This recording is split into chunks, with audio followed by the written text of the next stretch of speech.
Enough talk! The Western world is in ruin and ready to collapse. The so-called resistance leaders, they rage bait the slaves, pushing their own demise. Stay angry indeed. Black pills of despair rain from the sky. No one can stop the fall. No one can stop Black Chad, demon of despair. No, stop putting your emotion into it. Wait, we need to look for alternatives. what's this? Look for solutions. We can't just, give in to despair and this programmed demoralization of the West. Come on, guys. What? You're not full of rage or despair? Fine. I will imprison you in an astral dungeon and keep you away from the others. No one will hear about your alternatives or your solutions or your silly indie brands. No one cares. The despair programming must continue. What? Welcome to Forever, nerd. You haven't won, Black Chad. Oh, yeah? I'll talk to and review every indie creator I can, and we'll fight against your despair. Even the bad ones? Yes, even the bad ones. Oh. You don't get it. I'm not trapped in here with you. You're trapped in here with me! Oh. Now on with the show.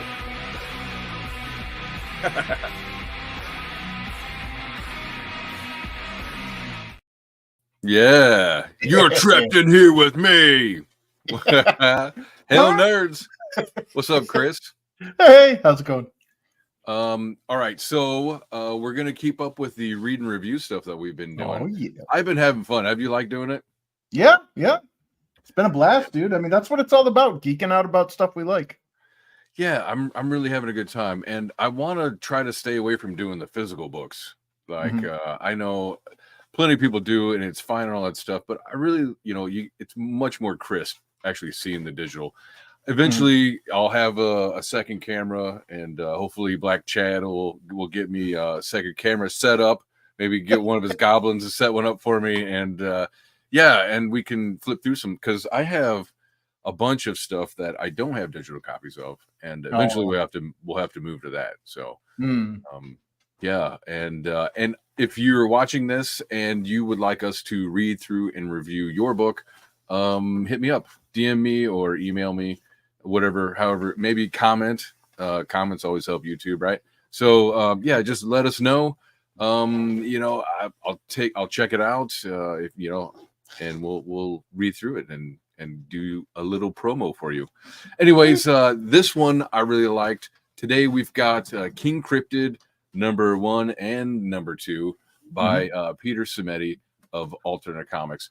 Now, these two was also done by different artists, so which is cool. What do you think about King Cryptid just before we get into it? I like, honestly, my first impression was it felt like a return to form to the classic comics that I remember reading as a kid. And it felt almost like as a native New Hampshire person, it was nice seeing references to areas I've actually been through. It had a very swamp thing like vibe for me, which I really liked. Yeah, that's really cool. It's like the noble monster kind of deal. So, which I didn't really know what to expect. It's like, oh, it's cryptids, and he's, I don't remember hearing that he was like necessarily a good guy. Just that he was another cryptid, who encounters other cryptids and fights or something. So I didn't know what to expect. I kind of did, obviously cryptids and stuff, but I was pleasantly surprised going through it. Like you were saying, it was like a throwback to just like classic comics. And I ate it up. It was great. It was really fun. And not only that, but my son did too. And I kind of wish that he was here doing it with us, but nice. I don't know. I think I want to do one with him alone because, like, hanging out with you, we're gonna make references to things that might not be kid appropriate. Are you saying I'm a bad influence on your child? I'm saying I'm a bad influence on my child. Anyways, so I don't know. It's super kid friendly and stuff and fun. So yeah, if you guys are looking for some kid friendly things, pick it up. It's really good. Anyways, so before I keep babbling on, let's go ahead and check out King Cryptid. Yeah. 1 second. So what did you think of the oh wait, we got a little bit. Hey, check it out. What's up, Hey. Shadow Punk? Thanks for hanging How's it out. going? Yes, I am in the dungeon again. The astral What dungeon. can you do? Yeah, in an astral dungeon. Anyways, so yeah, let's check this out. What do you think of the cover? I honestly, so I ordered instead of just getting one, I ordered like a bunch of them, and here's the thing: is there's multiple covers. Like if you flip the book over, you can't see it on the digital version, but if you flip the book over, it's another cover. So I'd open it up and I'm like, is it all upside down? What's going? And then I flip it. Oh, okay. Yeah. Well, at the end of the digital version is a separate cover. So yeah, we're gonna check out. They're all pretty sweet. So it's like it's cool seeing multiple covers for the same issue. You know what I mean? Like when we get to the Granite Beast one, there's two different like covers, but they're one's from like the vantage of King Cryptid almost, and the other one is from like the Granite Beast. Like you see like the hands. Yeah, it's pretty cool. Yeah, and I don't know, man. It was not to spoil, anything, but I don't know which one I liked better on the second issue because that one where he's getting crushed or whatever was pretty badass. And I was talking with my son about it actually too. So it's funny you mentioned. So yeah, this one's pretty good. I really like this old style. I didn't say old, but it's just classic, I guess. Yeah, it's classic comic, and not only that, but like the colors are real basic because he puts it on. I don't have a physical next to me, but he puts it on like the old newsprint kind of paper. So you can't go. It's not glossy. You can't go into like the high variety of colors and stuff, which I'm fine with, and it works for this. So also in this book are ads for other things, which is really cool because we haven't seen that yet. So let's see. So what is this? Hugh Jangus. I'm not sure what this is, but basically it's this girl and talking to the main character, King Cryptid, before we meet him in the book. So I was like, what is going on? Yeah, she's pitching her book to King Cryptid. And they do it again in the Granite Beast. Where second one. So basically it's just like, hey, I got an idea for a book. How does this sound? And he's all like, Yeah, it's really charming to see him with like an innocent but intelligent child. So all right, moving through. We got some more. I don't know what this one is. Cryptid Zoo, a strange animal collection of designs that come alive. That's pretty cool. Very sugar skull. Yeah. CryptidZoo.com. Have you checked this one out? I haven't looked at this one yet. No. It reminds me of was it El Dia de Muertos or Muertos? Yeah, it's definite like very Mexican sugar scully. All right, so this is your neck of the woods, right? Yep, that's Ossipee. How is that pronounced? Is it Ossipee or is it Ossipee? Ossipee. Got it. Yep. Nailed it. New Hampshire. Yeah. That's right, kid. It's from New Hampshire. That's libertarian country, isn't it? Oh yeah, live free or die, baby. Oh shit. Careful now. That's our state motto. Yeah. Well, I mean, we'll see for how long. Just kidding. All right, so going through this, we are introduced to our first cryptid, and I like it. It's got the night setting. I really like the tones of the book, like the color tones and stuff.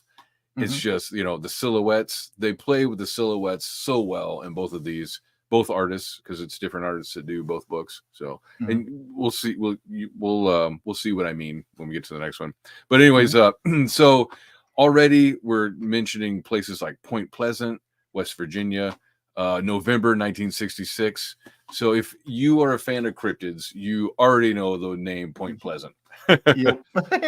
So, going through, look at that. Behold the behemoth. And these events turn the creature into not just another campfire story, but a legend. Yeah, talking about let's see, let's go back up. Sorry. Basically, we're talking about Mothman, right? You say Point Pleasant, you're talking about the bridge that collapsed, the sightings, all that stuff. Well, so. I like how they allude to the fact that maybe Mothman isn't the one that caused it. Yeah. That he's the one that was that's a actually part of trying that to help. legend. Yeah, it was that he was trying to warn the people of Point Pleasant or whatever, get out or whatever. Yeah, They didn't know what he was trying to warn. Yeah.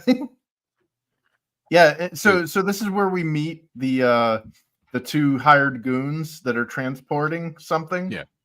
And are they the ones that use code names or not? Because I remember there was like red and blue. I don't remember. Might be later. Yeah, I think that is later. These guys are Uber monster, Uber cryptid drivers.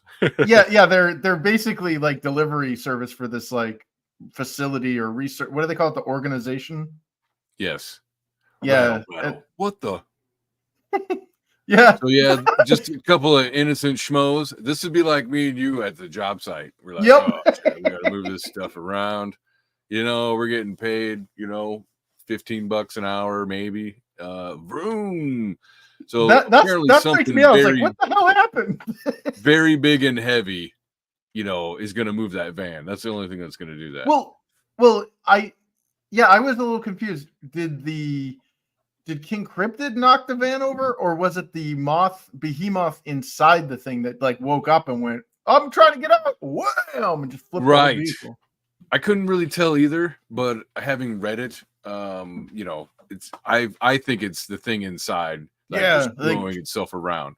So because we don't see anything hit, there's no damage. It just says vroom, after some rattling. So, but yeah, it's it's not that confusing. And then all right, almost 50 people died. Oh, so this is throwing back to the legend of Mothman. Yep. Yeah, now here we've got blue. Yeah, you're right. I forgot about that part. Yeah, they don't know their real names. They talk in code because they're all goons. Oh, yeah. Excellent idea. What was that in Reservoir Dogs? I think they did. Yeah. Why do I gotta be Mr. Pink? You Mr. Pink because you're a. Because you're So a giant moth-like creature with glowing red eyes. Yeah, and I like the fur effect. I like that. I don't know. I think that the artist really kind of captured the Mothman feel. Mm-hmm. Like if you've ever watched like the YouTube documentaries on them, because my kids, part of what spurred me on to buy these books was my kids are kind of they're interested in cryptids, like ooh what's this or what's that, and so we've watched I don't know a couple dozen of these monster shows and stuff like that, and I don't know, I think it nails it. Yeah, like Mothman in the moonlight. Yeah, that's pretty sweet. Oops, sorry. Okay, so the strangest thing is that people don't know if the creature caused those accidents. Right. Or if it was trying to warn others of impending doom. Was it a monster? And then nice entrance. Main character. Boom. Yeah. Was it a hero? Boom. Maybe it was both. Yeah. So here we've also, we've already got it alluding to maybe he's a hero monster. Yeah. And then little dude right here, he's passing out. He's like, oh, I drank too much. No, just kidding. Concussion. Yeah. Dilated pupils. He's like, you all right, buddy? Oh, here's where you get to meet our cleanup crew. I believe that's Victor Lugo. Yes. Is that like Victor Hugo? Yeah, maybe. That's probably where it's a little borrowed from. I will say that this is a bad guy I like. So, spoilers. Yeah, dude, you got to read his voice in a New Hampshire accent, though. You got to read his voice in a New Hampshire accent. I can't do it. Because I got to tell you, it's one hell of a story. And I don't mean to ridicule because you obviously just had a really rough night. But I think about it. But think about it. Do you seriously think you guys were transporting the friggin' Mothman? Yeah. I know what it sounds like. Yeah, we know what it sounds like. Oh, you got to go for it. Go for it. What?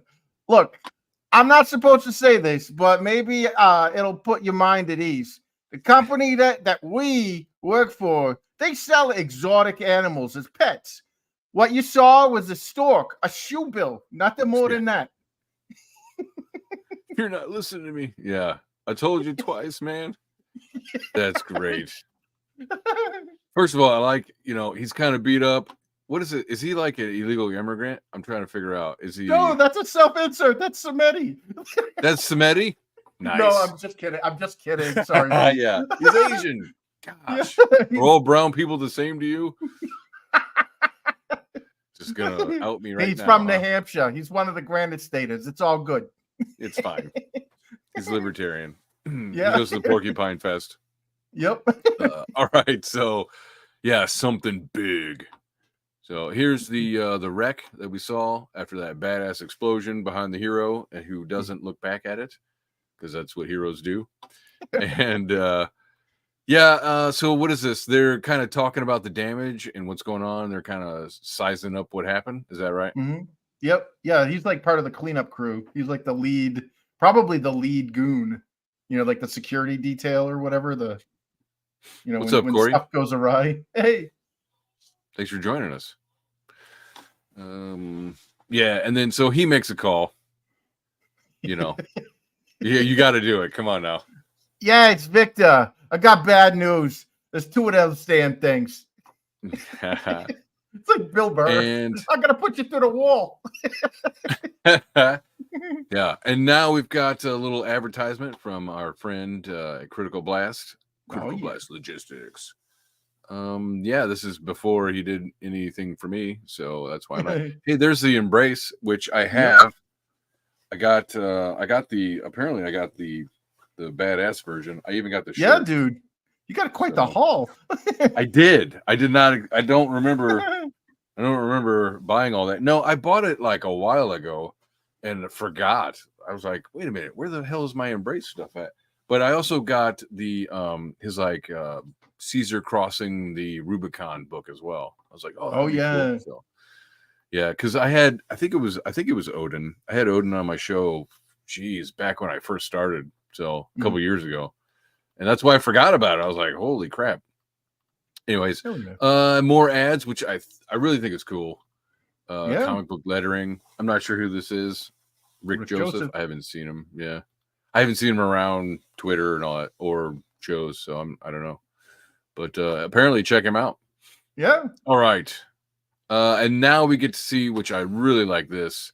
Yeah. The Mothman. We finally get to see a full reveal of the Mothman. And what do you think about this?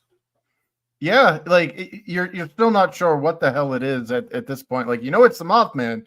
Is it evil? Yeah. Is it going to kill people? What the hell's going on? And well,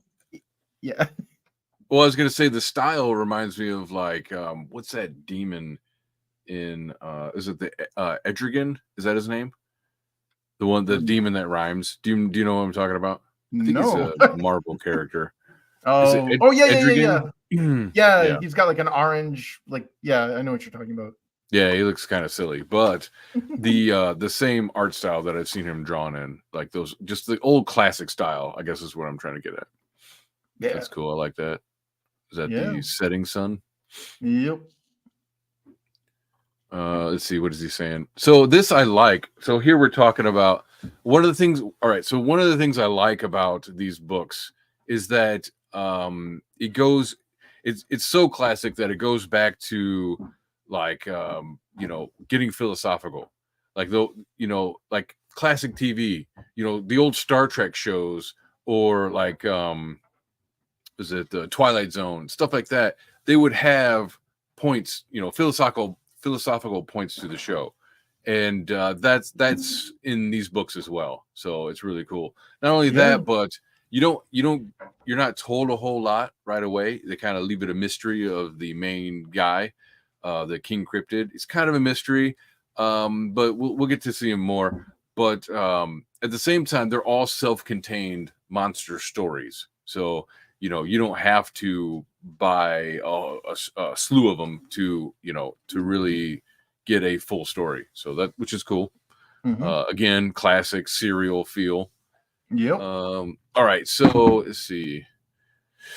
The behemoth here, they're getting into the concept of freedom and what that means and everything. And well, yeah, cool. well, it describes kind of the primal, like, this thing wanted its freedom more than anything, and it basically it sees any threat to that as a challenge to his freedom. And like the way that it's being narrated, which again, it harkens back to a lot of the classic, especially Marvel stuff, which is the heavy narration. You're getting the psychology of the creature, in that, it's like, basically it says, to which all creatures want freedom. And then it goes on to say that, freedom isn't something given, it's only taken away. So it's like, an inalienable, like, natural right of freedom. Natural rights. Sure. Which is funny coming from New Hampshire. Yeah. You're damn right, dude, kid. I'm in the zone. But like, so he sees the King Cryptid as like, oh, they're sending this thing to come after me. All right, let's rock, so yeah. You kind of feel sympathetic right off the bat for the behemoth more than King Cryptid. Yeah, it's true. Yeah, it's like, well, I think maybe King Cryptid's not a good guy, right? So the beast remembers a lesson learned long ago. Freedom can never truly be given. It can only be taken away. Great line. Yeah, that's awesome. Line. So I like that. What is this? A setting sun or something? It's really cool. Yeah, it's old like Varney logo. Yeah. It's like, all right. So here we've got a badass splash page. It's the two monsters finally meet. We even got a dramatic lightning flash because, which I like. Like, I don't remember a storm brewing, but yes, crack. I like all of it. And what do you think of the splash page? Yeah, I like the fact that it's a single action. The lead up is great, so that's definitely a page turner. That's the oh, something's gonna happen. You flip it over and it's like, oh shit. Yeah, immediate, just crack. The time for diplomacy ends before it even begins.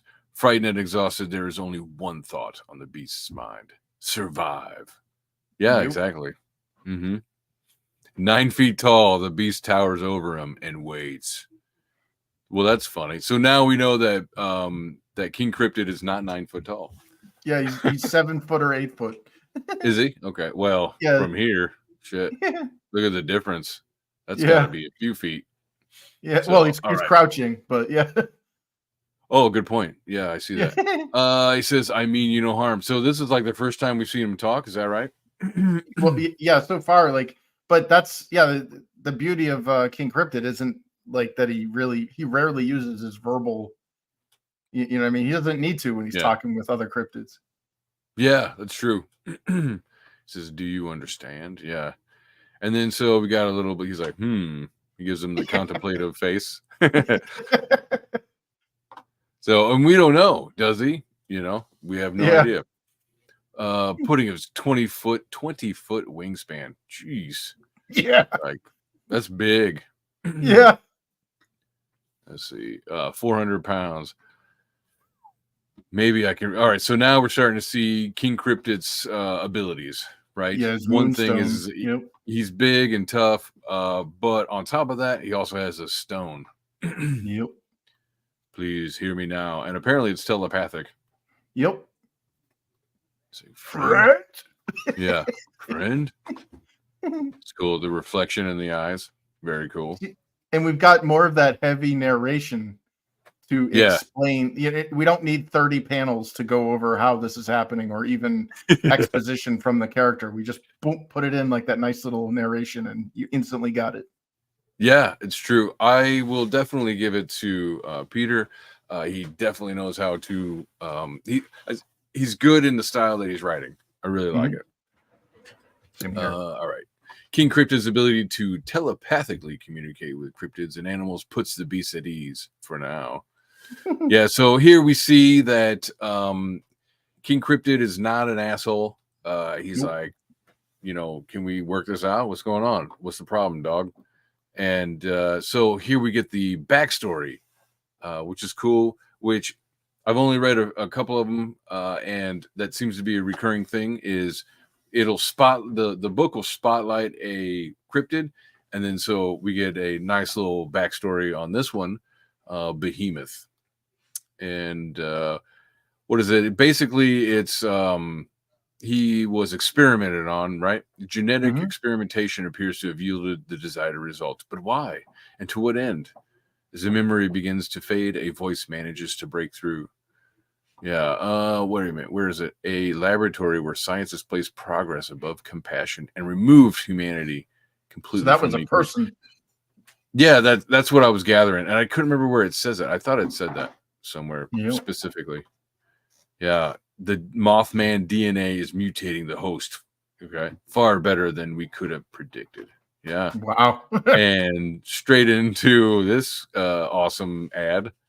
Again, I don't know who this is. Is that what it is? Video game? Oh no, it looks like maybe Rift Tracks, maybe a streamer or.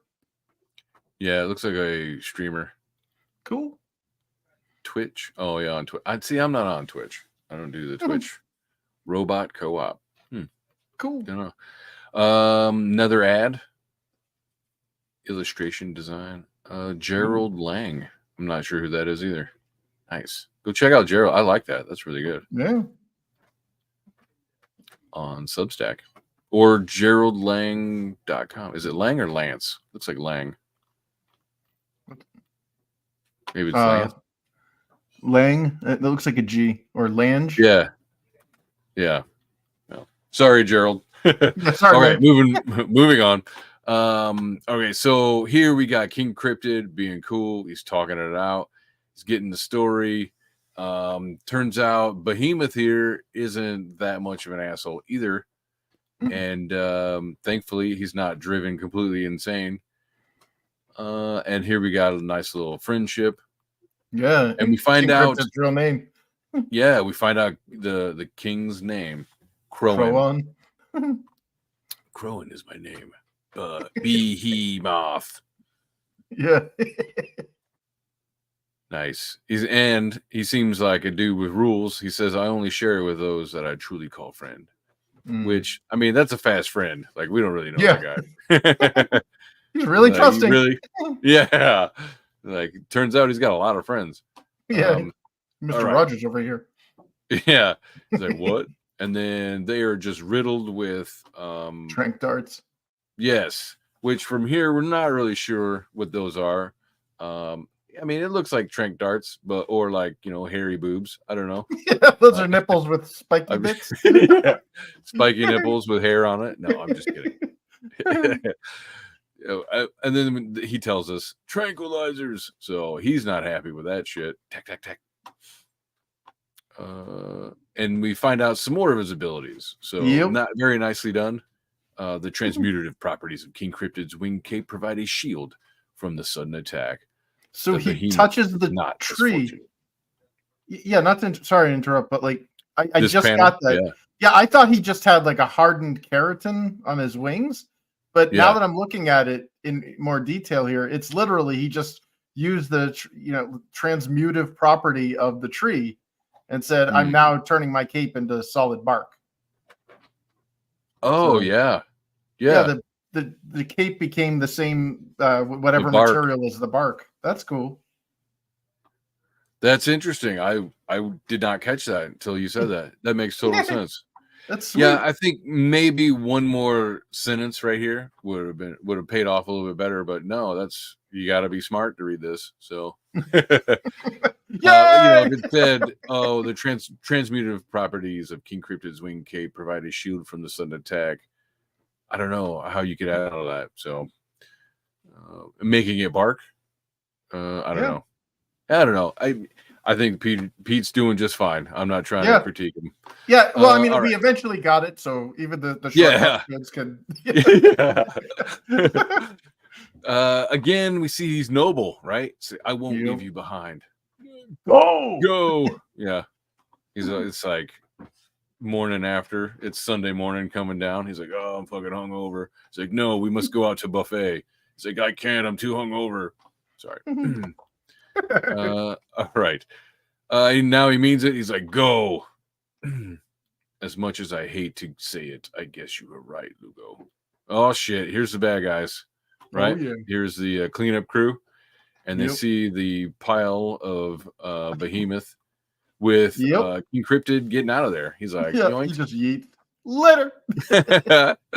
Late. All right. That's you, right? Why do you ever doubt me, Pablo? Yeah, let's hear it. Why do you ever doubt me, Pablo? Yeah. So what's your plan to get the big guy? You'll find out soon enough. Rest assured, you've got a very important part to play. You're such a key member of this team, after all.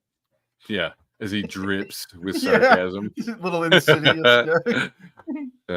Very nice. All right, so now we find out that the org is the bad guys team, and they call him King Cryptid. So yeah, that is his moniker for the bad guys, which is cool. Now we know. And he also he refers to that one dude that was passing out, the one with the concussion. Red. Yeah, Red, and he's got a perfect match. Problem is, this creature was supposed to be dead for the past 30 years. So again, some more backstory, which is nice from the bad guy, well placed. And it keeps moving. So we're learning just a little bit incremental about King Cryptid, which is nice. That's really cool. Yeah, he's supposed to be mysterious. All right, and he warns them. He's like, the thing's highly intelligent and unbelievably strong. So that's cool. Now we know he's really smart. We know that he's noble, so that's cool, and strong, and apparently smart. I'm wondering, is that a sunrise or a sunset? Yeah, because I couldn't tell either. Later on, we learned why the King Cryptid is only out at night. Yes. So I don't know if that's him yeeting, I'm out of here because I got to go. The sun rises, shit happens, or if it's the sun is setting and he's just beginning his day. Right. Yeah. Either way, I like the mood. Yeah. I guess it depends on how quickly the org sent its cleanup crew to red and blue, because is this all in one night and this is the end of that night? I bet that. Yeah, I bet you're right. Cool. Either way, he gives him the Irish goodbye and he's out. Later. Doesn't even tell him he's leaving. Ulu. Ulu. Oh shit. What is this? Short on time, short on patient. Small cop. Short. I love it. Just short. Oh man. I already don't trust him. Small cop. Smallcop.com. Yeah. I have not heard anything about this. That is hilarious. This is the power of advertising in comics, guys. Is comics that advertise other books serves as a beneficial platform. I like this is the one time where I actually appreciate ads. Yeah. I don't want them on my YouTube channel stuff. No. Definitely not. Or, TV. Yeah, forget that. Yeah. But in comics, it's cool because you get to see potentially stuff that, so far, I don't, other than Critical Blast, I haven't heard of any of this stuff. So, yeah. All right. We've got a king to catch. So here, it says hours later. Oh, so it was the sunset. Yeah, sunset. Yep. And while the full moon is out, unfortunately for Victor Lugo and his team, it does more than light up the sky. The full moon also augments King Cryptid, so more power drops King Cryptid's physical and mental powers to peak superhuman levels. Yep. So, and here we know it's like, oh yeah, this is just bait. We're trying to bring out King Cryptid. Yep, that's why Lugo is had the drippy, gooey dialogue in that, because he's like, you guys are gonna be bait. Yeah. Yeah, you're totally irreplaceable. Yeah. It's like, man, are you even listening to me? Nope. What is he on? Is he like on a device or something? I thought this was like older. Maybe it's maybe he's just reading like a clipboard or notes or something. Yeah. Maybe it's an iPad. I don't know. Yeah, I'm not sure. Right about now, the king should be hot on their trail. So the narrator is probably what, Lugo? Oh, in that scene, yeah, he's probably pretty pissed that we took his no bets friend. Yeah, I'd say. You gotta go with it. Oh, but I'm sure that him and Pablo will get along smashingly. Crash. So that's awesome. I like the thump, crash, and he just shows up and beats ass. Yeah, After like one hand quality time. Yeah. Game of catch. Wow. I love it. I love the was that point of view? Is it third person point of view? Which one? Just how he's like, the narrator is speaking even though he's not there, kind of deal. Yeah, it's like it matches. Yeah, he's narrating as the scene plays out. That's pretty cool. Yeah, which is fun. I like it when they do that in movies too. Yeah. So he's talking about unwrapping the present, a big load of disappointment. Huh? Oh. I guess. By the time he's done with the wild moth chase, he'll be tired, dazed, and panicked. No doubt that he'll have a tough enough time finding us. But once he finally does, advertisement. Memento Mori. Memento Mori. Never heard of this book either. Well, there you go. I like it. All men must die.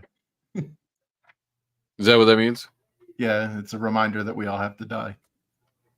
Well, thanks. Thanks for that, Pete. All right. So and then here we see they got some tech on, right? Yeah, night vision they're driving without the headlights on, so they're using night goggles instead. Yeah. So they don't give themselves away. And these guys are not the decoy. Nope. Meanwhile, I can't get a read on the behemoth. It must be unconscious or worse. Luckily, the full moon is on my side tonight. He just leaves those two dudes he messed up on the side of the road. He's like, later. Like, fuck it. They got insurance. It's like, I got warrants. No. Yeah, imagine on that one. A giant guy in a gorilla suit with like bones on his head just came and beat the shit out of us. What does AAA think of that? Yeah, where's that on the form? Right. And now we finally hear what this is. So with his moonstone fully powered by the moonbeams above, King CRYPTID sends out a telepathic call to the wildlife in the area. Who's got Aquaman, but for wildlife. Yeah, so he's like, where is that dude? Where is he? He's talking birds, bears. Yeah, and then there, an animal spots him. There, just a few miles up ahead. Well, that's good. So then, moments later, he's like, finally got your ass. And this I like a lot. Damn. He's smart enough to go for the engine block and not just like smash into it randomly. It's like, no, you're gonna stop the van. That's the whole point. He's not trying to necessarily crush and kill people. In fact, he didn't kill the other guys, right? Nope. And I love the fact that he censors all of the expletives.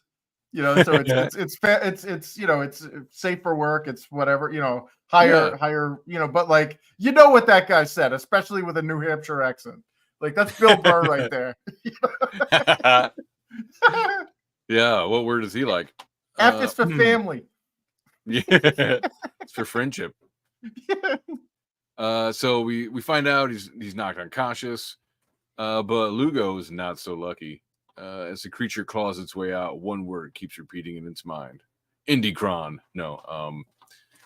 In Indicron is, I think that's Pixel Trader, isn't it? He's the same one that's doing this one, Little Mermaid.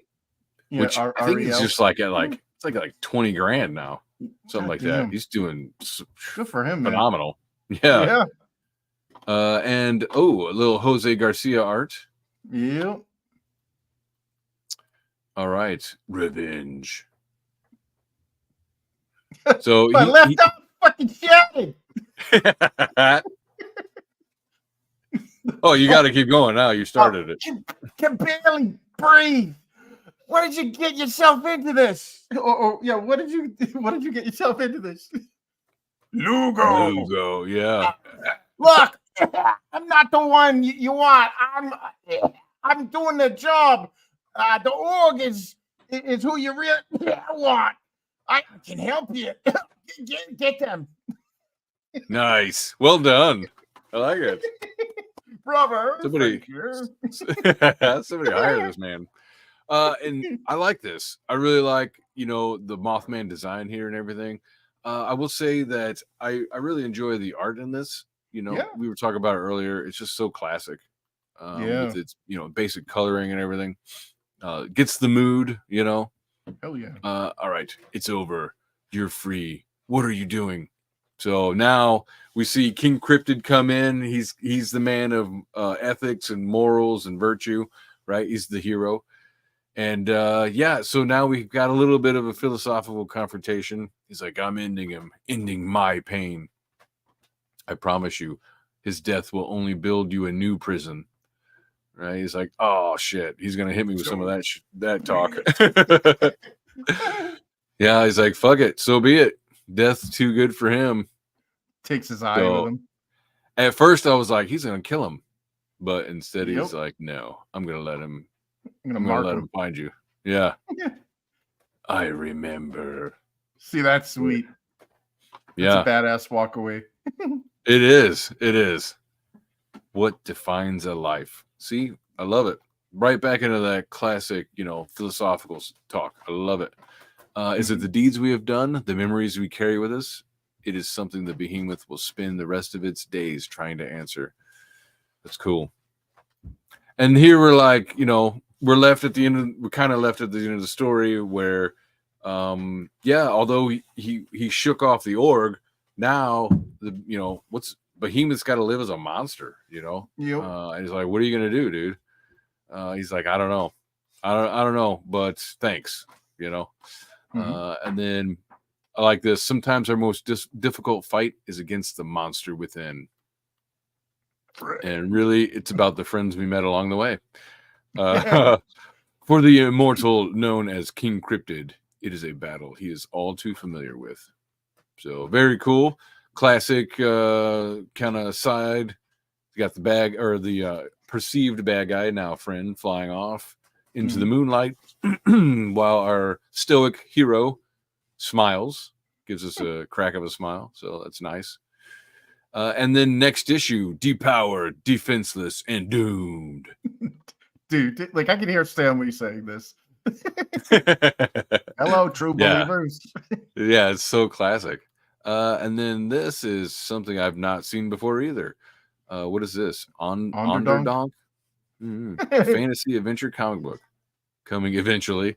I don't know. We should, if this is the thing, we should get him on the show. Hell yeah. That's pretty cool. Oh, dude, did you read these? Yes. These are terrific, by the way. You take the crown off when you go to the bathroom. Mail to the king, baby. So yeah. And so this is like the classic, comic book, the editor's corner kind of deal. I can't remember what they used to be called, Stan Lee talks to you or whatever it was. And this is King Cryptid answering letters, which is great. And he does it in character. So I don't really want to go over these too much. Just go ahead and check them out. But we also get a little bit of additional art, which is neat. Dude, these books are just overflowing with art. Like I was saying about the double covers. Like there is no, like, you are not left wanting. Like there's always enough art. Like, and then there's even more. Yeah. I see. Cryptid sightings. So this is like fan art. Okay. That's awesome. That's great. Yeah, cryptid sightings. Neat. That's really neat. Another ad. from our friends, Red Valkyrie. Hell yeah. Again, some Jose art, which go check them out. They're pretty fun and really nice. And they do RPG show. Well, it says up here they do auctions. She does great cosplays.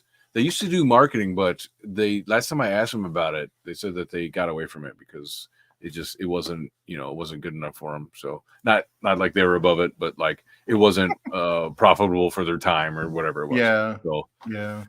And I guess they do reviews? I don't know. I have to go check them out if they do reviews. So redvalkyrie.net. Very cool. And then Sheldon Martin. Don't know who this is, but I like this. Is that the King artist? Cryptid's written. This is an artist. This is. I don't believe this is the main artist of the book because that's a totally different style. No, Christian Robbie Rossi. Sorry, that's who did it. I got you. Christian Rossi. That's who did the art for this. Johnny Ortiz in the chat says, "Hey, I want a opinion on a new superhero comic. Me and my friend created Jurassic Girl, basically Vixen from DC crossed with Invincible. I'm not sure. I don't know." All right, so this is basically the end of this one. Book one. But here is that extra cover that you're talking about, right? Yeah, and that's the cool thing is like because I bought them all in a bundle, I didn't I splayed them all out so that I could see the covers and everything. And I was like, wait a minute. Like I was looking through my photos and I'm like, where's this book? What happened to wait, it's the other side of this book. Yeah, I bought the bundle too. It's like 1 through 4. And I think right now he's funding 5 through 9. So Yep. And dude, these are I don't like using the word cheap, so I'll use inexpensive.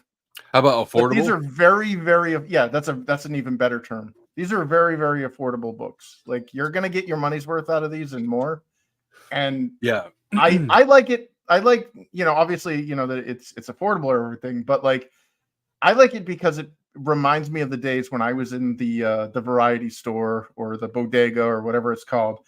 And I would see them on the spinner rack, and I'd be like, "Oh, that looks cool," and I would plunk down the impulse, like it's right in that impulse buying market. It really is. Hey, it's like $2. You can't, you know what I mean? Like you spend more than $2 going to lunch at work. Like, dude, I spend $2 just to wake up. Yeah, I'll say not only that, but the digitals were like $1. So to be able to do this. I was like, sure, and then like I bought 1 through 4 in digital, and it came to I think under $4, or it's basically $4 with tax, I'm sure, but $4 for 4 comics, okay, not a problem, dude. Yeah, honestly, like that blows me away because as a creator myself, clearly Pete knows what he's doing to be able to get his own production costs down to this level to pass it on to his customers. I my hat's off to you, sir, because I'm like struggling to try to get a manga under $5 so I can print it and sell it for $5. And these markets, like all of these like the book people just keep jacking these prices up, and I'm like, God damn it, like $5, like that's all, like that's the magic number for me. I don't want to sell this damn manga more than $5. But everywhere is forcing me to do so more, Well, and it sucks because it's like with the the economy right now with some of the inflation effects and all that stuff, at least for now, kind of like people aren't used to it yet. Like I go to Taco Bell and something that was $5 or $6 just, a month or 2 ago is now $7 or $8. So that's how fast it's changing.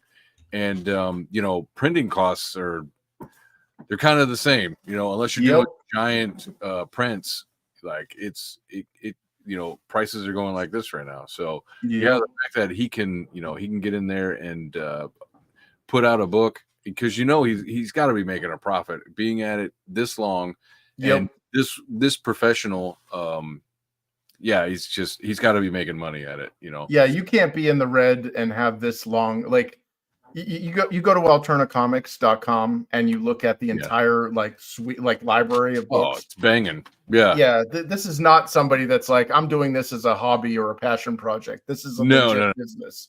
Yeah, exactly. Very professional. And one of the things I like about the Alterna site is we get lost. A lot of people get lost on trying to get into the YouTube scene or the Twitter comic scene and all that stuff. But just go to some of these sites. There's so many books and creators that you haven't heard of. So go check out alterna.com. And I think I put it in the description. So go check them out. Anyways, do you want to move on to the second one? Let's do the second one. Yeah. I actually kind of liked the second one more. Okay, right on. Like, let's not that I disliked the first one. No, not at all. I like how they're going into all the lore over King Cryptid's powers. Yeah. And we got to see, you start him off as like super boosted. He's got the full moon. And it's like, well, what's the opposite of that? What happens when it's not the full moon? What happens when it's a new moon? Here we go. Right. Yeah, now we get to see it. So this one's very different. So this one is black and white. There's no color. Different artist. What did you think of that? I thought I messed up because every other one of the books, and not only that, but because the reverse covers on a lot of them are black and white. Yeah. I was like flipping it over, like, wait, there's no color. What's going on? And then it turns out, okay, no, this is a legitimate. Like, there's only everything's fine. Yeah, and I believe instead of Christian Rossi, I think this one's from Nick Hunter. Okay. So yeah, like you said, a different artist. Yeah. But yeah, I don't think that, for me, there's no definitive winner. Like one artist over the other. I really like both of them. Me too. I enjoyed both of their styles. For both books. So well done, Pete, in finding them, and good job, artist Christian and Nick. So let's just take a look at this cover real quick, because I'm torn at which one I thought was better. Because the second one is really good too. It's like a classic. Just I don't know. We'll see. You'll see. Well, this is your classic hero in peril cover. Yes. It harkens back to Captain Scarlet and the old serials where it was Flash Gordon was fighting, and he's got the thing. What's about to happen? Yeah, it's a cliffhanger. Yeah, that right there, that's how you pull something off of the rack. That's something on the spinner rack, and you're like, oh, I want to know more. Who the hell's getting their ass kicked here? Not only that, but I think that the cover, that's good points. I think that the cover really gets the essence of this book. Every part of the story, other than the moon, is on this cover. So, which is cool. The mystery of the hands, where the monster in this book is a mystery until the end, obviously, and also the water that he's in, all of that matters. The fact that he's surprised and caught off guard, all of that. So well done on the cover, whoever did the cover. Again, we've got another this book. Hugh Genghis. Which I've not heard of or seen other than here. So, Give him the pitch. Apparently it's a 72-page full color graphic novel. So that's cool. Wow, that's funny. I'm not gonna go through it all. Yeah, it's very cute. Yeah. And then this really cool Ishiro Honda. So is this the guy that created Godzilla or something? Ishiro Honda. I'm not sure who Ishiro Honda is. Let me to the Google. This will take a second. Yeah, to the Google. Ishiro Honda is be a black guy. What? Google AI is making everybody black or whatever. Yep. Ishiro Honda is a black guy. No, what's that? Is anybody else weirded out here by the white guy named Jamal? No, Honda was the Japanese filmmaker who directed 46 feature films in a career spanning 5 decades. He is acknowledged as the most internationally successful Japanese filmmaker prior to Hayao Miyazaki. and one of the founders of modern disaster films, with his films having a significant influence on the film industry. Despite directing many war, drama, documentary, and comedy films, Hunter is best remembered for directing and co-creating the kaiju genre with special effects director Eiji Suburaya. Subaru. Yeah, that just I was right. I was just like, that's got to be the dude that Godzilla, Rodan, Mothra, dude, all of them, all of the good ones. Holy shit! Yeah, monsters are born too tall, too strong, too heavy. They are not evil by choice. That is their tragedy. Which it's kind of like a Godzilla undertone, right, on some of them. Yep. So. And then I don't know, Marley. Not if I can help it. Not if I can help it, because she's the one pitching the book. She's like, "That's me in there." Oh, is that right? Yeah. Okay, fair enough. That's funny. It's cute. Yeah, it's really cute.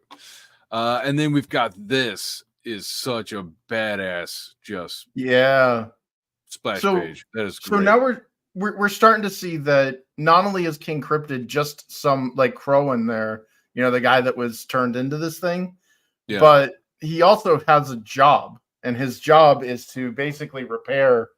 Like he goes around and just heals animals and repairs things, and it looks like this was a wolf that was hit by a car. Right. Yeah, poor buddy's not having a good day. Sonic Kangamangus.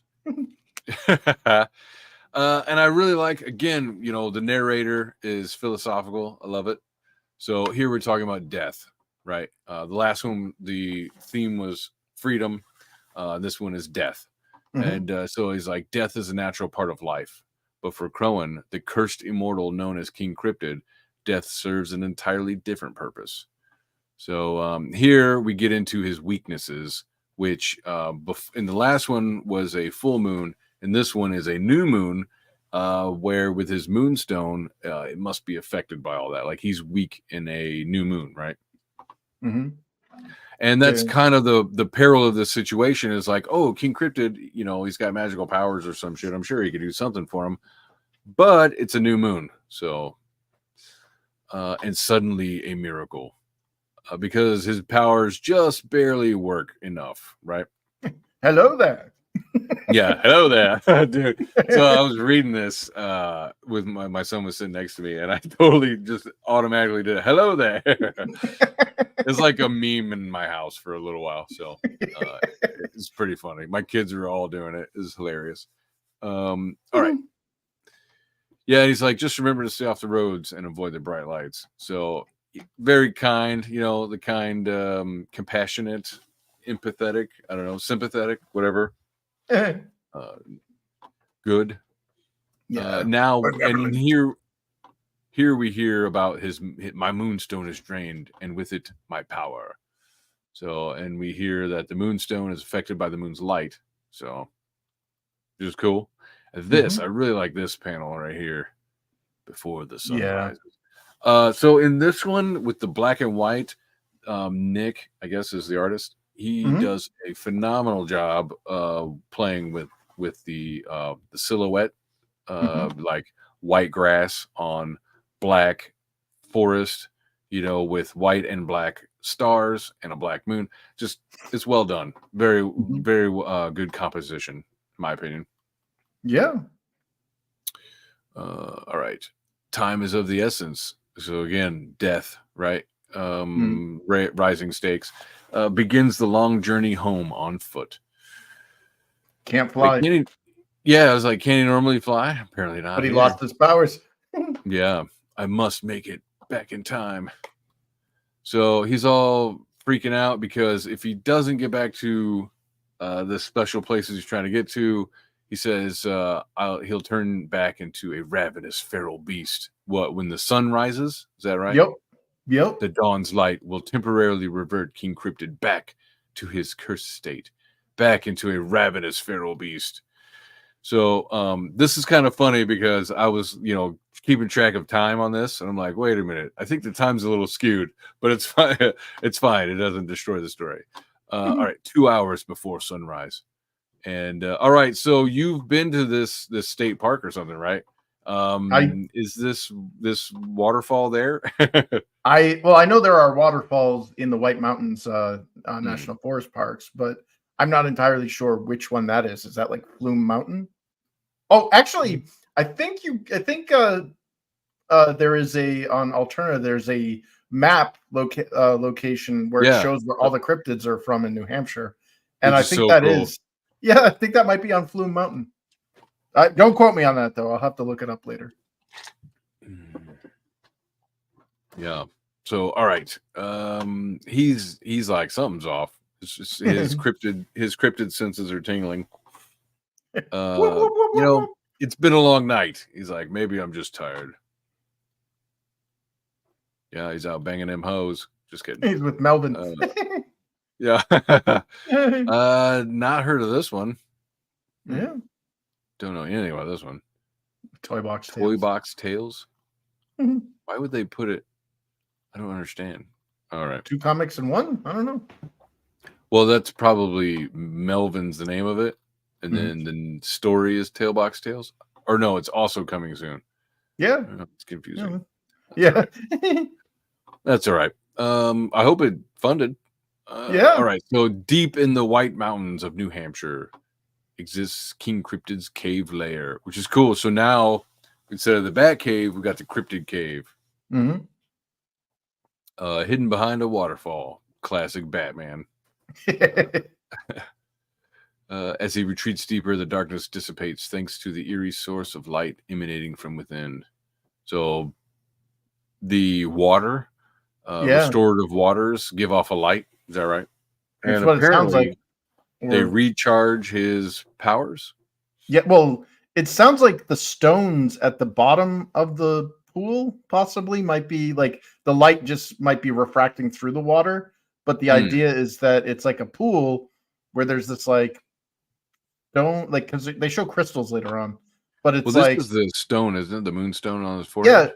Yeah, yeah. Like they haven't explained it yet, and it might go into further issues, but that might be what transformed him into King Cryptid. Ah, got it. But here we find out that the extent of its powers are unknown. Talking about the water.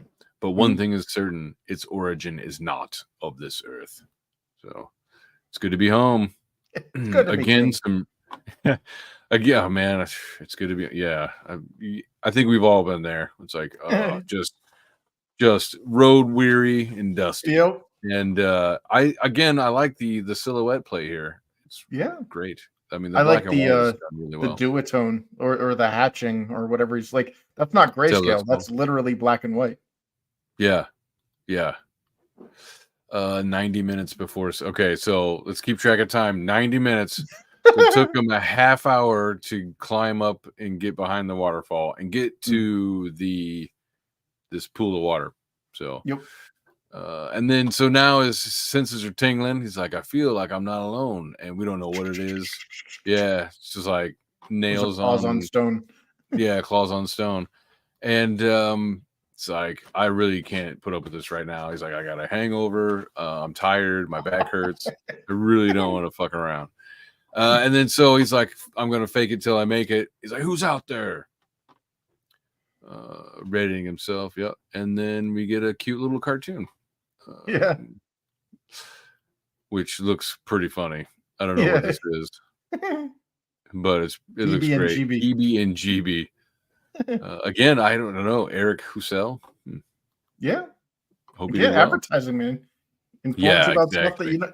Yeah, like I never love would the have fact known. that it's a platform. Yeah. I really don't mind the commercials in this one. Okay, but instead a pleasant surprise as a familiar face emerges from the shadows. Nice. You? Yeah. He's like, you? Yeah, he's like, normally I can sense, and they mentioned this in the first book. He's like, well, normally, I can sense animals and shit, and then we get a nice you get a nice little friendly smile from the king. What when he goes into the anime face? Wait, is this the anime face or what? Yeah, well, he says, a rare moment of peace. but at moments is all it is. And also it's like anime dog. What's funny because me and my son were laughing at that too. It's like, what happened? Yeah, they're like, he freaks out. What's wrong? Well, it wasn't King Cryptid. It was this fucking there dude. you are. Yeah. Yeah. It's just like when you came home late and your mom's staying up. There you are. Just kidding. Damn. Intruder. Solid granite. Look at that. First of all, that's not something I want to fight. Look at the inking and everything. It's just crazy. Yeah, that's like a giant stone golem. Crack. So that's an Ike Turner slap right there. Oh, Ike go hitter. Yeah. Like, Rick James. rolling on a river. All right. And then this one I just heard about before I read this. Eagle Man, yeah. Because people were talking about the horseman shit, and somebody was like, well, I've got Eagle Man. I was like, okay, I don't know. Anyways, this is some really great art right here. Yeah. Don't know anything about Eagle Man, but my son's like, oh, it's like Captain America, but a robotic cyborg. Yeah, he's like an eagle. So either way, look, the art is really good. I mean, I want to see the sequentials, but that's a great one. Yeah, I want to see that one in color. Yeah. And I think I've seen it on Twitter a couple times, but nice. Don't know much about it. All right. So King Cryptid's worried. He's like, oh shit, he fucking hit me. He clenched his fist. It wasn't open-handed. He's like, I told you. No. So he's like, he's trying to keep his shit together. Dude's like, get out.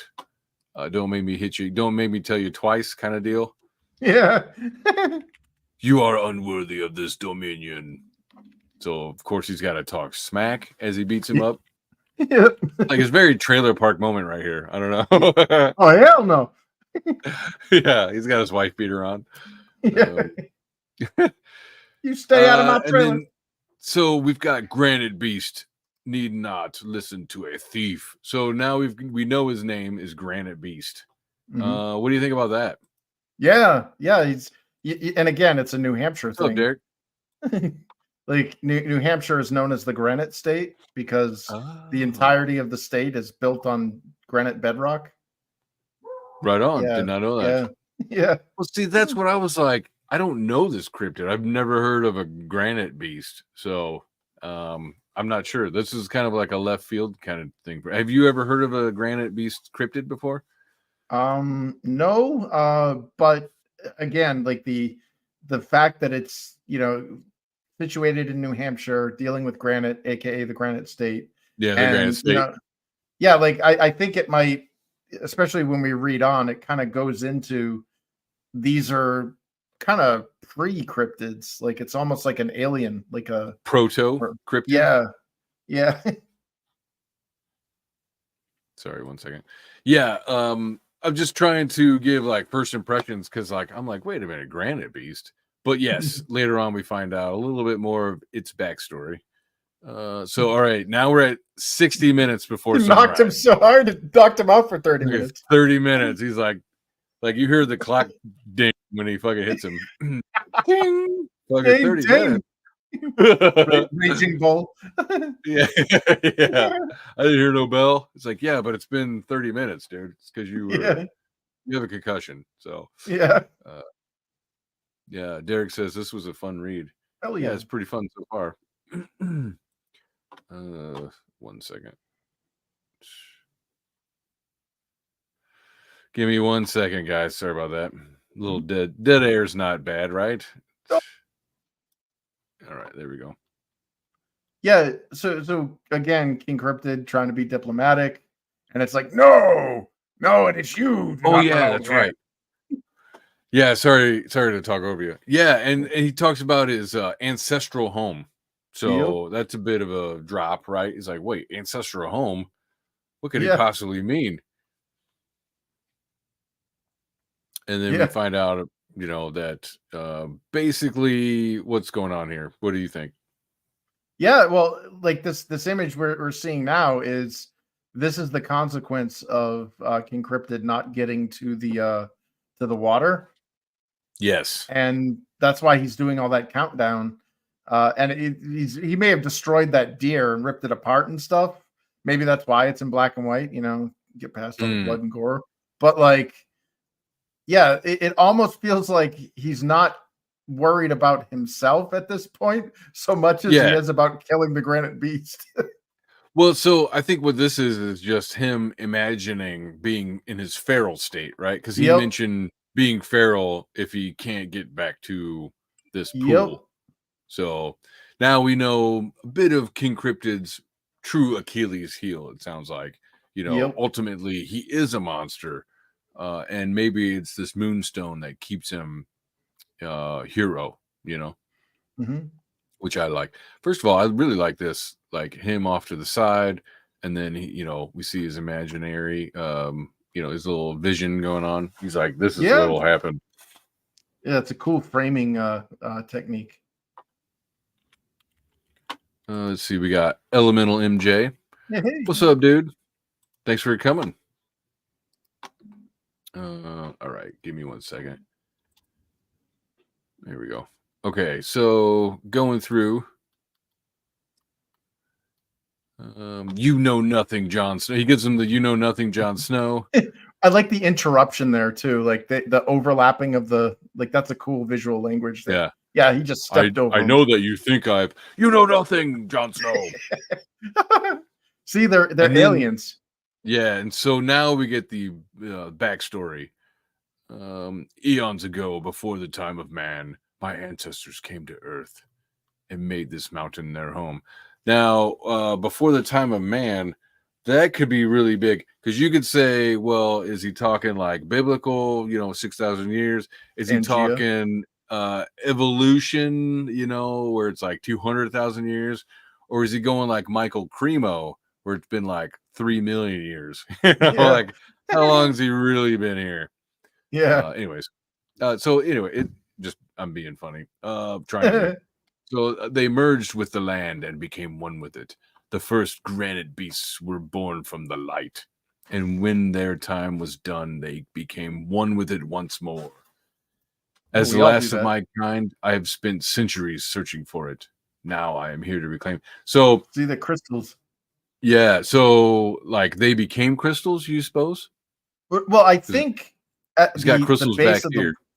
Well, like so they're showing the granite beast returning, i.e., that's probably a dead granite beast being buried in the in the waters. And I'm assuming there would be an accumulation of dead granite beasts turning back into some type of petrification, you know, stone or whatever. And it looks like, and I could be wrong on here, but it looks like these are the crystals at the bottom of that water that are emitting the light. Right. Like this is the impact point of that meteorite. Yeah, I can see that. You know, it's just a bunch of corpses of aliens, apparently. Yeah.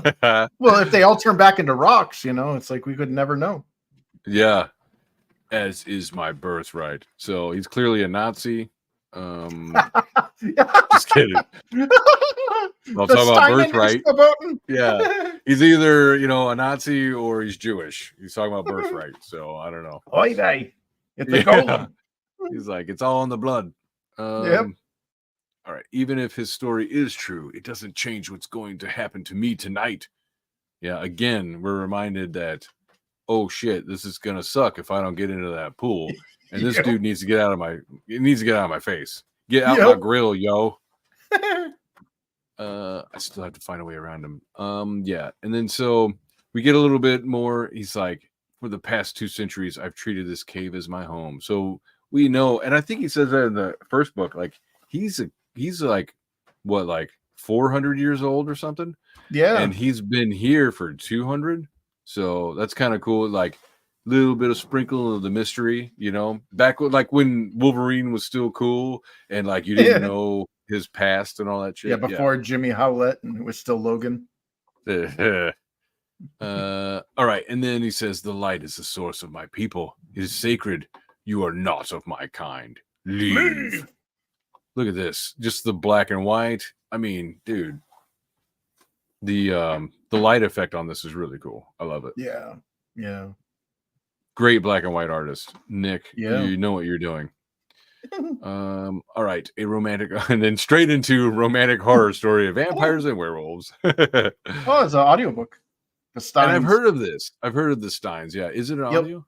Oh, it is. Yeah. Audio. Cool. So wait, it's a book. Huh. Okay. Because I've seen this like floating around. And I think it's been mentioned like in like Comicsgate circles. So look at them open to books for a long time. I thought that was just kind of a recent thing. All right, 30 minutes. So now we're down to 30 minutes. Now, rock butt. Maybe, yeah. He must work out. Does he poop boulders? Yeah, I know I have. His diarrhea is literally mud. Oh. It's too much. Things I don't want to know. Yeah, it's too much, bro. Enough of this. Daybreak is nearly upon us. The moon is setting. And we are both in grave danger. In this. As you wish. This night will be your last. It's like, dude, we don't. Do we really? Do we got to? It's like, but I'm the chosen one. Chosen for my best. Yeah, he's like, he's finally moving. Yeah, he's just like, dude, I gotta pee. So they slug it out a little bit. I mean, basically, he kind of punches their way on, or tries to punch away on King Cryptid. Cryptid, you know, he's not a punk bitch, so he's able to dodge a few of these. Like my ancestors before me, this cave will be your tomb. Imagine how big that thing must be if King Cryptid's like 7 feet, 8 feet tall. Yeah, exactly. And this thing's just monsters. Crumble. He's out. He's like, I'm out, 10 dog. minutes. Yeah, 10 minutes. So wait a minute. I'm just having fun with the time. That's all. So 30 minutes. Took him 20 minutes to talk. They're bitching. Fight. Yeah, they're bitching at each other. Talk fight. Yeah. Like, this is very wrestling. And then, he swings on crumble. You're faster than you look. Dumber too. Oh, he's like, really? You gotta give me a burn. It's like, and your mom is fat. It's like, hey, that's very personal. Yeah, that one really hurt my feelings. Yeah, my mom's an angel. It's like, I'm so close. Yeah, I think we've all been there, buddy. Yeah, there we go. Crunch, breathe. Yeah, finally. Brave fool. And so now we get to see, you know, King Cryptid's not just always out here kicking ass. Like, he's not always in charge, you know, he's not always Charles in charge. He's like, he has a weakness, you know, he's got a bit of the, the itis with this new moon. So in a grip made of granite. Oof. Crack. The king dies. Oh, that was quick. You know what? I had hopes for the series, but you know, you only made it in the second That's book. it. Thanks for coming. Yeah, it's all, folks. A king dies. Love it. And straight into a commercial. Sweet. Here's that comic book lettering dude again. Yep. So, Rick Joseph. Good for you, dude. Smart guy. Yep. All right. And then classic heroes for a postmodern world. That could either be a good thing or a bad thing. What do you think? You know, I was like, oh, they're all leftists. No, that's what's funny is it says classic for the postmodern world. So it means that they're like normal. They're like us, and now they're surrounded by they, thems, and like, is that like a microaggression? Is that a personal attack? Like, that would be a funny premise for a comic. Like, that would be hilarious. It's like, I need a safe space. You can't hit me. I'm in my safe space. What is going on? We are the remnant. It's like, I really don't like your tone with me right now. Yeah, that is total toxic masculinity. It's kind of cool. I like some of this. Yeah. He's got a very X-Men-y, Avengers kind of feel. Yeah. Got the looming black guy in the back there. It's pretty cool. I like the helmet. It's pretty cool helmet design. Yeah. I don't know. I always like that like Shatterstar, I always liked him. I don't know why. He didn't really do much, but he looked cool. Big old, he's like a Christian Crusader guy. Yeah, that's probably what he is. Like, it's probably his name too. It's like Crusader or something.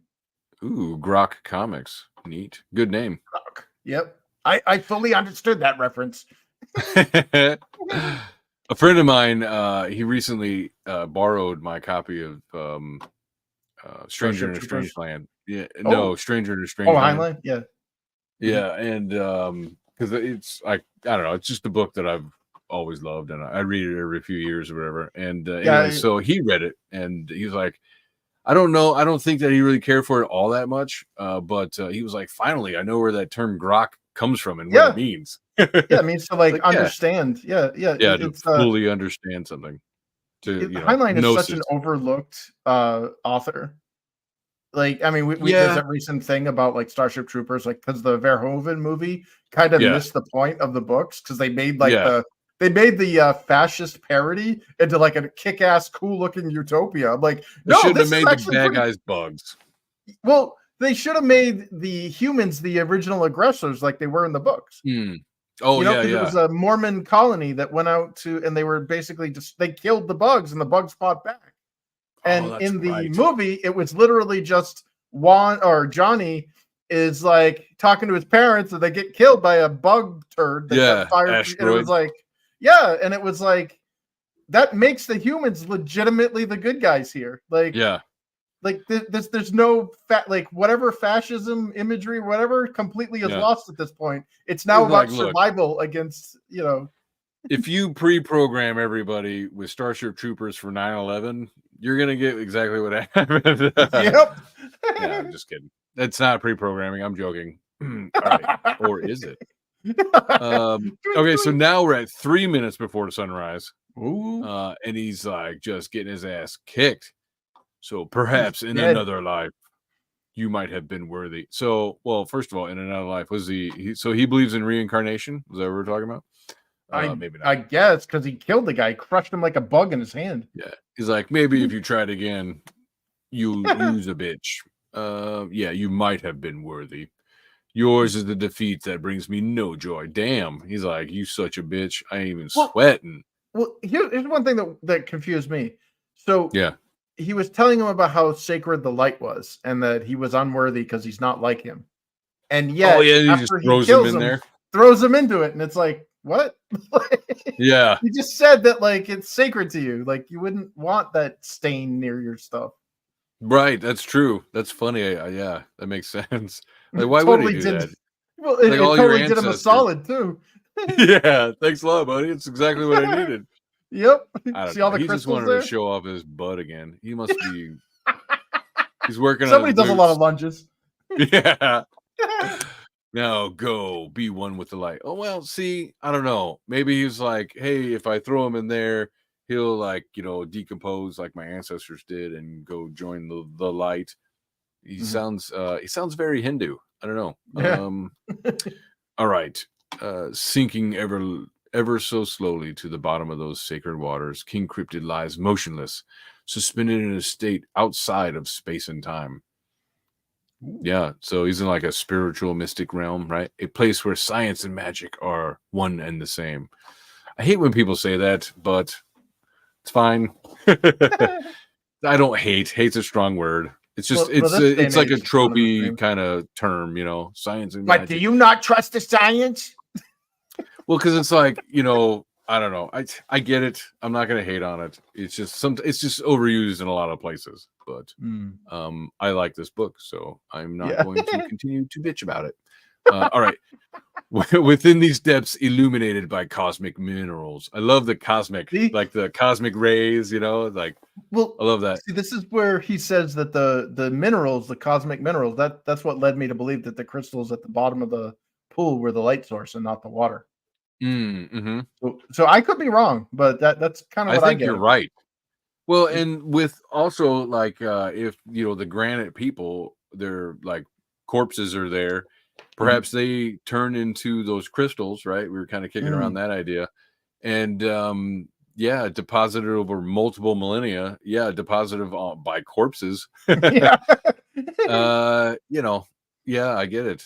Because they would be cosmic minerals because they're aliens, right? So Yep. The man once known as Crowan finally finds peace. So was he a man? Was he identify as male? I mean, he is a monster. It's they them. And we don't know if he has a penis, right? Like he's like, wow. Well, Behemoth was a gender, like because they described it as it and not him or her. Is that right?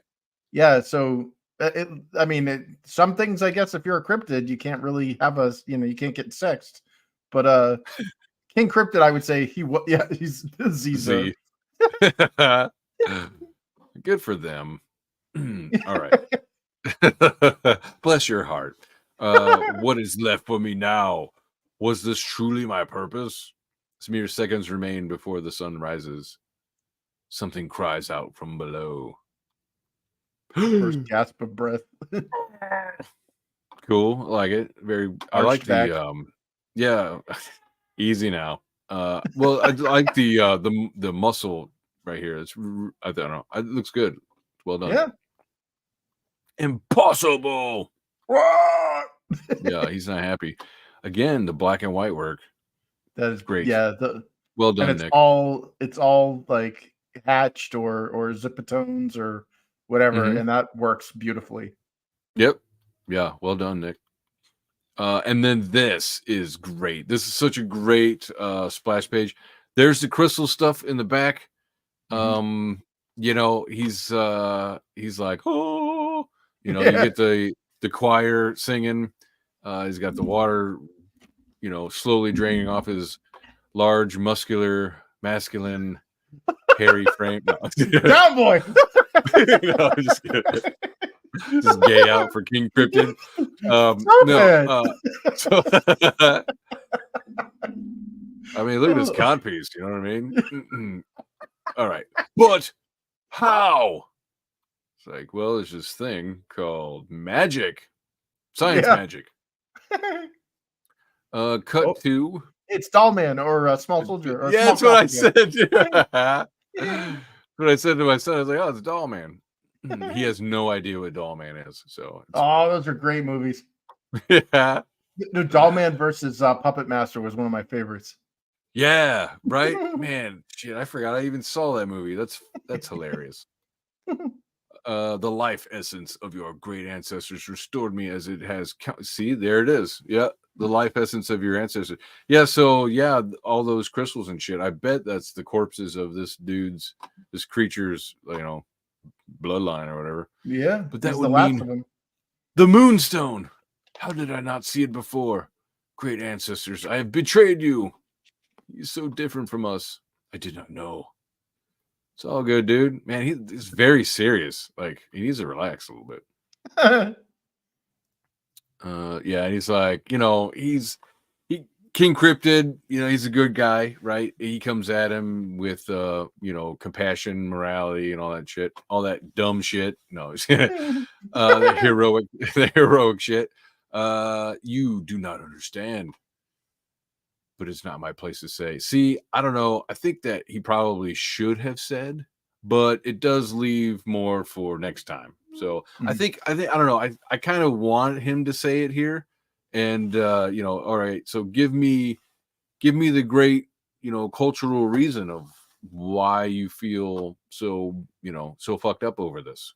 So like he's hinting around that King Cryptid is special because maybe the Moonstone, right? Yeah, he inherited the Moonstone, and that makes him better. So, yeah, well, it's just like a Messiah kind of deal, you know? Oh, yeah, the Messiah has returned. Rock Jesus. Yeah, Rock Jesus. I don't know. My birthright, my worthless existence, it is yours now. My son, when we were reading this, he so one thing that I noticed in this one is that there's not a lot of sound effects. And that was kind of like messing with us, because like we were putting in our own sound effects every now and again. And on this panel here, we were like, I can't remember what sound effect my son used, but like as we were reading through them, he was like making sound effects and stuff. It was pretty cute. So I will say that was probably the main critique out of any of this, was that I think issue 2 could have so just a few more sound effects would have served it well. So all right, our worth isn't defined by. So again, here's the great philosophy. I really like that about King Cryptid. All right, our worth isn't defined by the life we are given, but by what we do with it. Your servitude isn't wanted, nor is it needed. So, yeah, he's probably a classical liberal. And the rock guy's super ornery. Even after everything, it's like, so you curse me to eternity? Yeah, he's like just not happy. Like, oh, so fine, you're not gonna take my It's like, relax, guy. It's like, fine, I'm not good enough to be your slave. Forget it then. I just guess I'll go and do nothing. Yeah. Like, no, I return you to your freedom. What are you talking about, stupid? Very well. Jeez, look at that. Yeah, I'm not making a Wang comment, so we'll move on. The word hits him in a strange way as he wonders if he has ever truly been free. Yeah, see, I like it. The quandary, philosophical quandaries. All right. So you said you were the last of your kind, and that this place is sacred to you. Will you ever return to it? No. The time has passed. If I wish to honor their legacy, then I must build one of my own. That I like. Although I don't understand, like, King Cryptid's, like, the magnitude of King Cryptid being there is enough for this guy to just like, I'm out. Yeah. And it just, where was he before? Yeah. Where did he come from? And then he's gone. So that's kind of weird. It's a bit of a pothole. It's like, go ahead. Yeah, what woke him up? Like, what's the catalyst? Like, because King Cryptid's been here for his entire existence, i.e. Well, he said 200 years.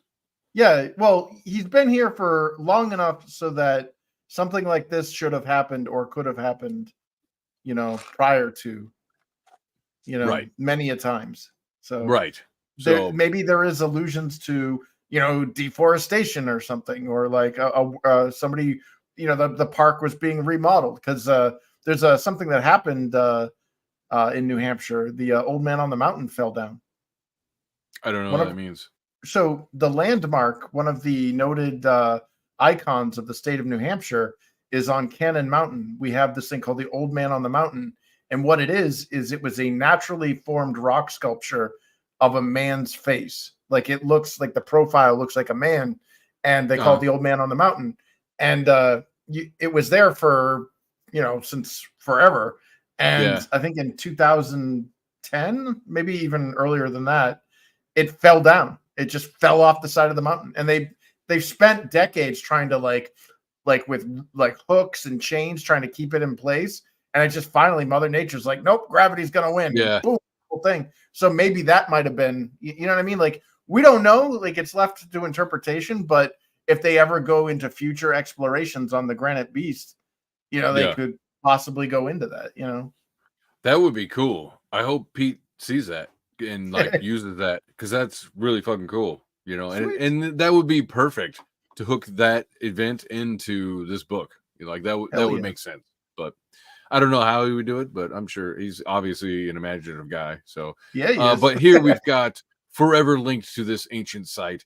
The two of them know that they'll cross paths again one day.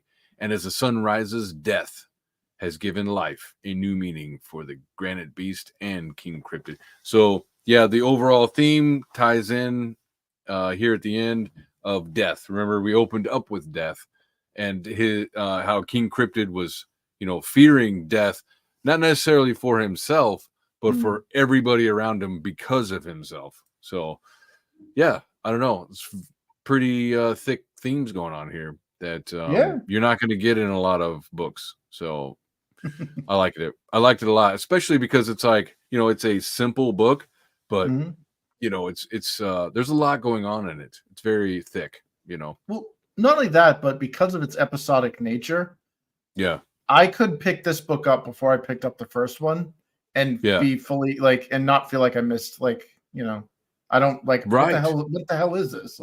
Yeah, I like that. The what is that? Serialized or not serialized? Episodic, right? Or episodic, no? Yep.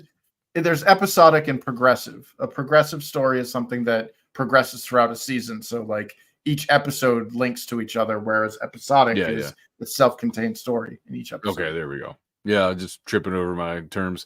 So here we go. Cryptid sightings. I like the fan art stuff. That's great. Yeah. I mean, that's so cool. Who do we got here? Hey, look at that. Derek Clay. That sounds familiar. Yeah, gee, I wonder who that could be. Yeah. Art by Johnny Ray. Cool. Sweet. I do want to also point out Frankie B. Washington's in here as King Cryptid. What's the difference between a cryptid and a kaiju? And also, are you open to being friends with a kaiju? So it's pretty cool. And then he kind of goes into a little thing about it. So yeah, pretty fun. I'm on friendly terms with a few. Indie again. Yep. Very cool. Which I don't know. I don't remember Indie. Not sure that they're very active anymore. I'm not sure how much Pixel is doing with it. I don't know. I'll have to ask them. And here we go. Genesis Crew. So here's a little group that I have been I'm grateful to be a part of. There's a bunch of creators in it. We got Wolfsbane, that's Hojo's Mythicals there. Buddy Lord's Sins of the Fae, which I think he's still working on. This one here is Merkmaid, the aerial AR-13L. Yeah. And then I believe that's Riff Riders, and that was it was that Piper and Luke Stone, I believe. And I don't know the one behind that. So, anyways, very cool. Yeah, they're a cool crew. Genesis Crew. And here's the alternate cover.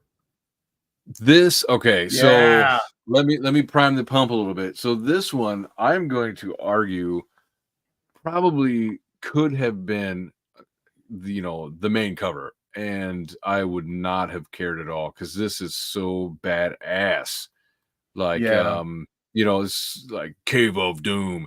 This is so perfect. Again, it's a tough one because the other one was, like I was saying, the first cover, it's just completely sums up the story. You got the pool, you've got the monster, mysterious hands, King Cryptid surprised, all that. And then this one here is just, it's beauty, dude. I mean, other than it's the peril, the codpiece standing out, but other than that, the glowing crotch. Other than the glowing crotch, I mean, it's just great. He's just like, it reminds me of like Hulk or The Thing, just really reminds me of just classic strongman kind of stuff. Because wasn't there like a Hulk where he's like holding up his logo or something like that? Yeah.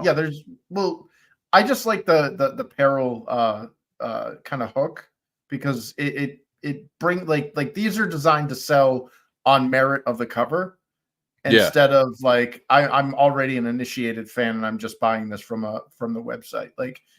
Even though that's the primary, that's how I will be buying these is from the website.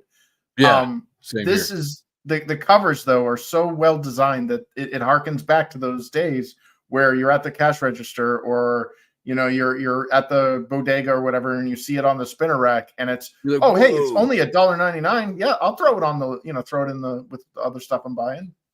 Yeah. Derek's like, I love these covers. Yeah, same. I mean, dude, Pete knows what he's doing. Yes, he does. He's definitely a comic book guy for sure. Yep. So, all right. It's been forever, so I guess let's go ahead and wrap it up. Let's do a little bit of review here. What is some stuff that you didn't like and some stuff that you did like that stood out in those two? It's hard for me to list things I didn't like because, I had mentioned some things that I found a little confusing or whatever as we were reviewing it. Yeah. But I don't know that was so much of a me didn't like it so much as I like I said, I was confused. And again, short bus, but yeah, I don't know, man. Like I'm glad I bought I gotta say, I'm glad I bought the 4 books because the 4, like, I can't wait for, like, if he's, because currently I believe he's still got the campaign going for 5 through 9 to be funded. Yeah, I think it's funding right now. So if Yeah. whoever is still watching this, go Alterna Comics, or I think it's on Indiegogo. Yep. Look up King Cryptid. I think he's funding 5 through 9. So go jump on that right now. Yeah. I will buy it from the website, but that's just because I will, whatever.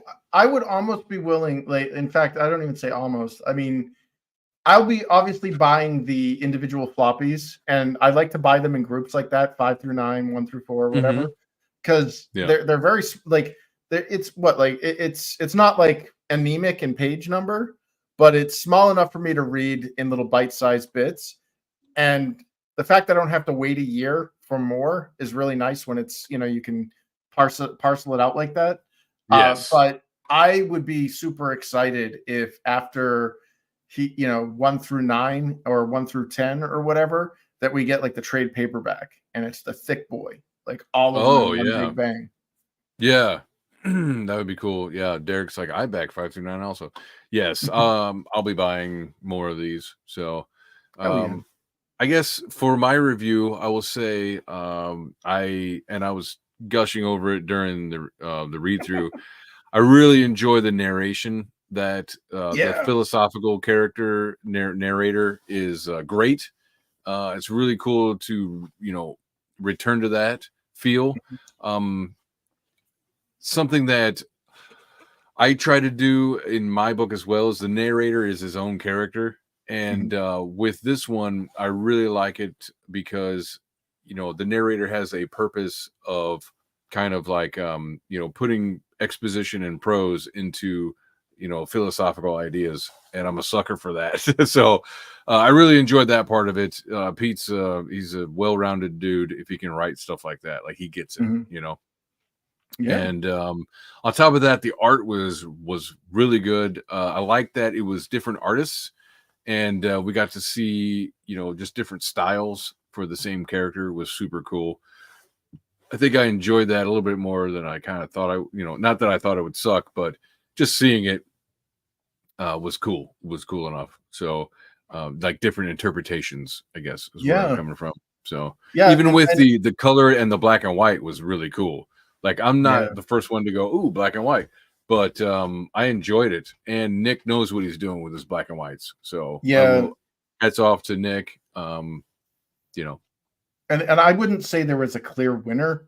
Like I think they were both great in their own right. Usually it's like, well, I clearly like this was an improvement, or oh man, this was a major like step down, or no. I'm like, no, these guys both know what they're doing. This looks really good. Yes, yeah, I completely agree. For their styles, I mean, they're great at it. They nailed it. And then the storytelling is tight, as tight as a drum. I really like that as well. It's good pacing.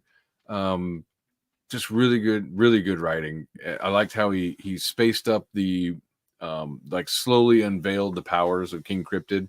And I feel like we're not even done seeing all of his powers, or even necessarily all of his weaknesses. So it'll be interesting. I want to see some personality flaws, and not like he has to be deconstructed or anything like that.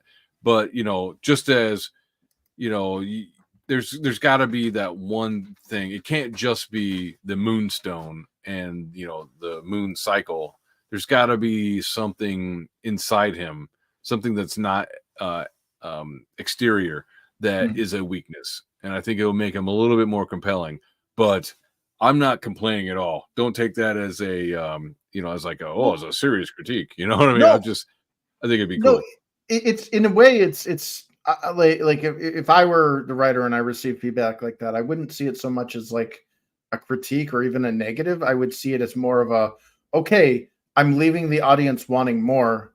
That's my cue to start to giving more. Like I want to know about Crowan.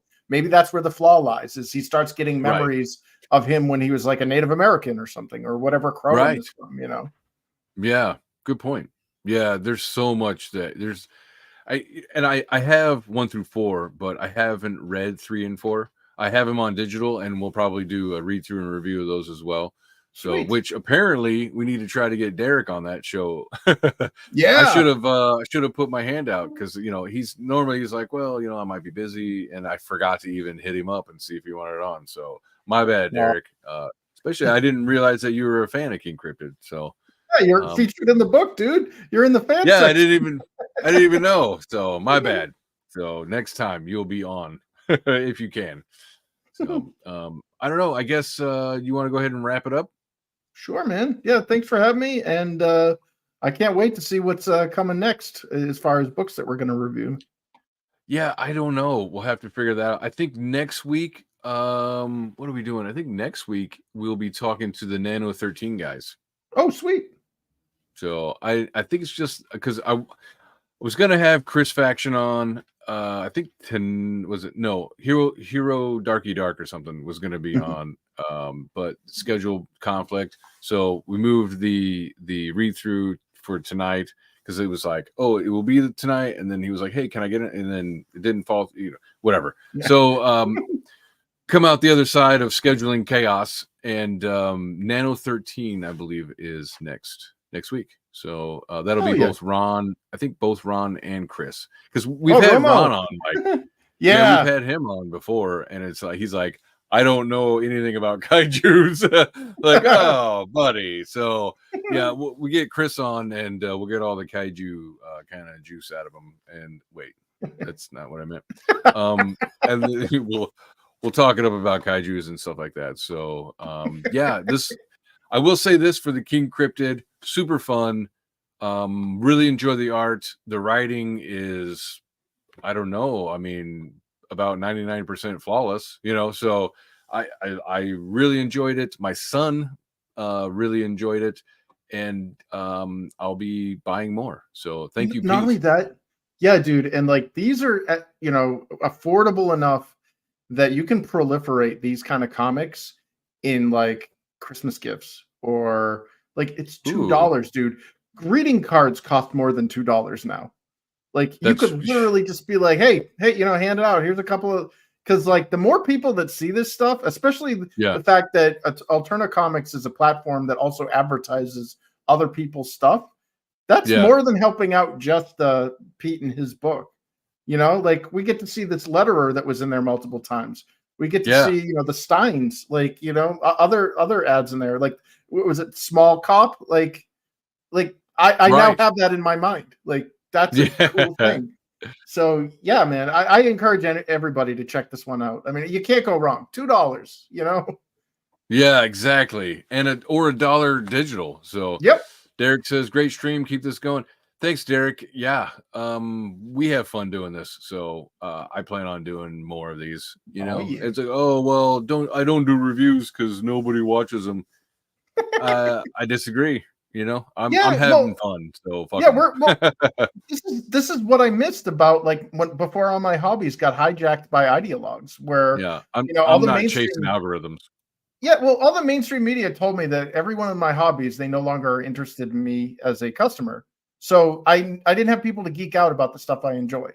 And it gets depressing, dude. Like, I like geeking out about King Cryptid. I like, hell, when we were talking about Fall of Man, I was love speculating about what's going on, what's going on in the next book, what's coming in the third, like, and then the Lucid, holy crap, dude, we could do a super deep dive on that one. Yeah, that was a good one. There's a college course you could get out of that. And Bancroft was super awesome about all of it. So that was just such a great experience. Yeah, very glad we did that one. Did not do it for clout. Just did it for fun, and even the creator was on top of it. He was like, "Oh, that was so cool that they did this," So more people need to do this, not just us. Come on, guys. Yeah, for sure. Yeah, like the read through is fun. Like, I don't, and for the record, we do get permission. Chris got permission from Pete for us to show, do a read through and all that stuff. So thank you, Pete, for giving permission for us to show the goods. This is a what, almost 2-hour commercial for his stuff. You know, like, so, oh, I can't buy it now because I saw how it ends. Really? You know, Yeah. no, you're gonna buy the book if you like all this. You'll buy the damn book. So, yep, buy them in all the right. bunches too. Yeah, for sure. Help them out. So, all right, guys. I guess until next time, enough talk. Enough talk.